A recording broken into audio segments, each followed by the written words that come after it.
What is up, you guys, and welcome back to Brittany Automotive.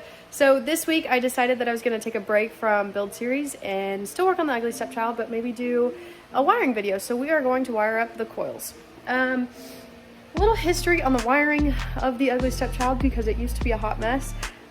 Obviously I tore out all the stock wiring, and all of the wiring in the car is custom. There's not a piece of stock wiring left except for the injector harness and the coil harness. So we are going to redo the coil harness, and when I did the main engine harness, I did not have time to incorporate the coils into it because I was against the clock right before Rocky Mountain Race Week.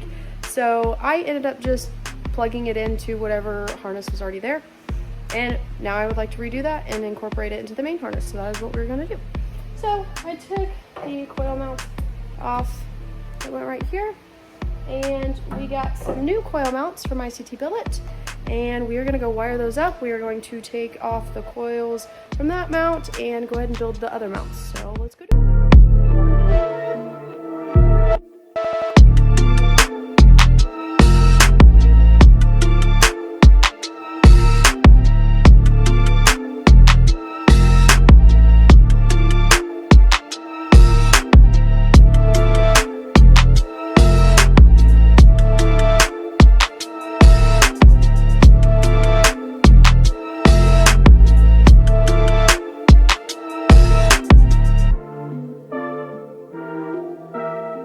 Got the coils cleaned up and taken off of the old mounts, and I opened the new ICT billet mount. So we are going to put that together so that the coils are no longer located right on the valve covers.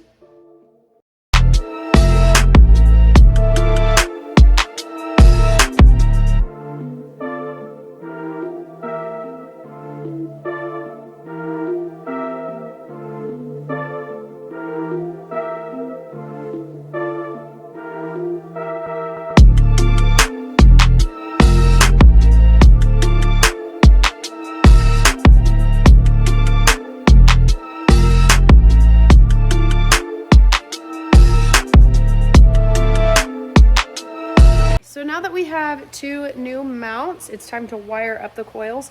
I will explain that, but also I will show you under the car where I did the main harness with the connector that I'm going to change so that there is less clutter with connectors and I can easily incorporate it into the main harness. Okay, so after a Facebook post and about an hour and a half of wasting my life trying to fit these mounts where I could possibly imagine, I decided we're gonna attempt to put them right here. My alternator kind of sticks out right there, so we're gonna see if it fits. Also, radiator might be a problem, but we're gonna test it once the tube front's on. We'll just weld the bracket onto the tube front and then it'll all work. And then I said I was gonna show you the connector that I was using. It is a big connector, and the way that the coils were wired before was there was a wire that went off of the bracket, and then it had basically its own harness, and I'm basically getting rid of that completely and just putting it into the main harness. So I'm going to split that connector into two and hopefully clean up the wiring a little more. So I'm going to go finish wiring these, so let's go do it.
just to explain a little bit of what I just did, I pinned all of those wires and then put them into their connectors accordingly. Some connectors have numbers or letters that you can follow. These do not, so you kind of just have to be careful with the wiring diagram and follow this clip that clips them in the other side. Also, I only did the 3 that are the same for all of them because those ones will all be spliced together at some point. They all connect here. At some point they will be spliced together about right here. So I just cut off a little bit of wire, didn't really have to measure anything. The unique one I will have to measure, and I don't know exactly where I want to put these, so we're just going to leave that alone for tonight.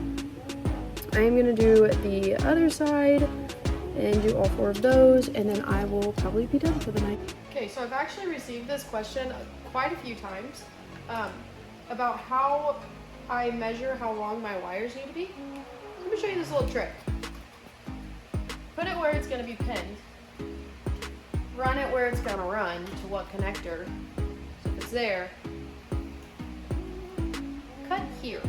Okay, so I got all the wires measured out where the coil packs are going to be, and I'm going to start pinning them and put them into their connectors, and then I'm going to start making them look all pretty.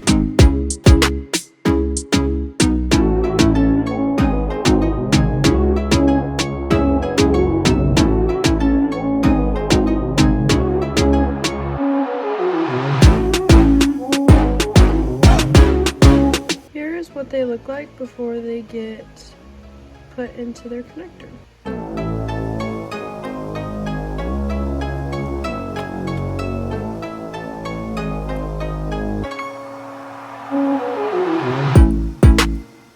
Alright, now that everything is pinned into their connectors, I can go ahead and put them into the coil packs. I got my little Spark Notes worth of a wiring diagram, and then all of my wiring gets loom and heat shrink, so we're gonna make them all look pretty. Okay, so I did not record myself doing the first one because I didn't really have a game plan, didn't really know how it was gonna turn out, and it's okay. It's not my best work, but it looks really nice, decently nice, and it's flowing in the right direction, so that's all I care about. So I'm gonna go ahead and do the next one, and I will probably record that one.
Okay, so after the first one, I was not very pleased with it. It's not my best work. It's not my favorite work. Kind of just was winging it, so it turned out how it turned out. But the second one, I am very pleased with, so I will show you that one. Here's the first one, just a couple different things that bug me, like the tape, the different heat shrink, the creases on the top, just small things.